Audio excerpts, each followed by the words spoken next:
Diyos, Ikaw ang pinagmumulan ng tunay na kapayapaan. Salamat sa biyayang pinagkaloob mo sa dambana na Birhen ng Fatima, na naging tanggulan ng panalangin at pag-asa para sa lahat naghangad ng kapayapaan.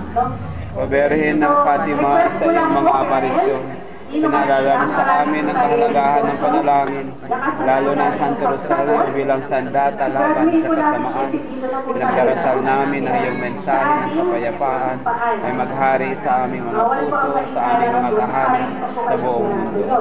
Panginoon, sa panahon digmaan at karahasan, gawin mo aming mga tagapadala na liwanag at pag-asa.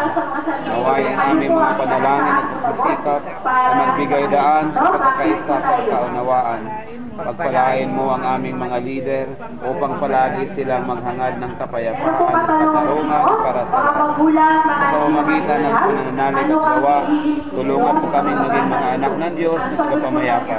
Hiniling namin ang lahat ng ito sa pamamagitan ng Jesucristo, sama ng Espiritu Santo, para sa walang hanggan. Sa ngalan ng Ama, ng Anak, at ng Santo. Amen. Sagot po tayo ng malakas ha. Passport. Pero hindi naman kailangan sinulat. Para marinig lang ni Founder kung sumasa ang ayon sa'yo. Mamaya po ay babasahin ang Ebanghelyo, yung Gospel. Pag sinabi ng sumainyo ang Panginoon, ang sagot? Mas malakas dito sa kapila.